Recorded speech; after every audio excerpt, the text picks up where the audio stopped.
Bonjour, alors on a plusieurs niveaux. Le niveau débutant où on travaille un peu sur la technique photo, la prise en main de l'appareil, voilà, à quoi sert tel bouton, etc.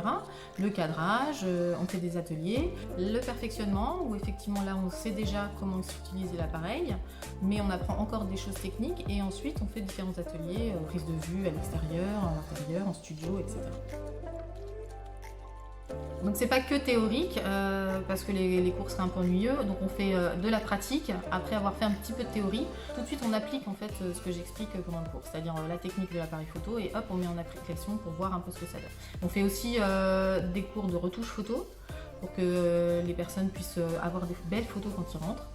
On a tout ce qu'il faut ici, et ensuite pour la maison il y a des logiciels qui sont gratuits que je peux expliquer pour la prise en main.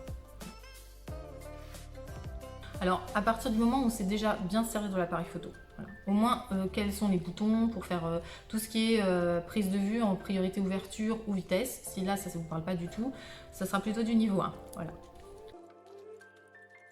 Cette année, on a fait un blog photo, donc une série de photos sur un blog donc non physique à cause de la Covid.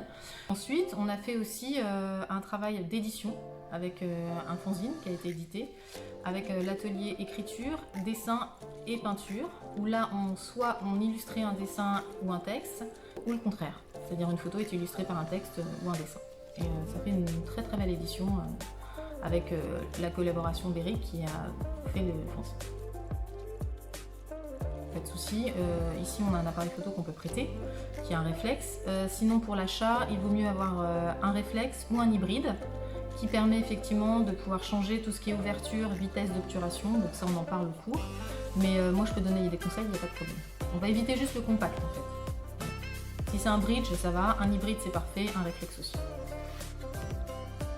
Ah oui, tout à fait, oui, il n'y a pas de limite d'âge, il n'y a pas de souci. Tout est mélangé, l'ambiance est très bonne, tout le monde s'entend bien et on a effectivement des fourchettes d'âge qui vont de 19 ans à 75 ans, il n'y a pas de problème.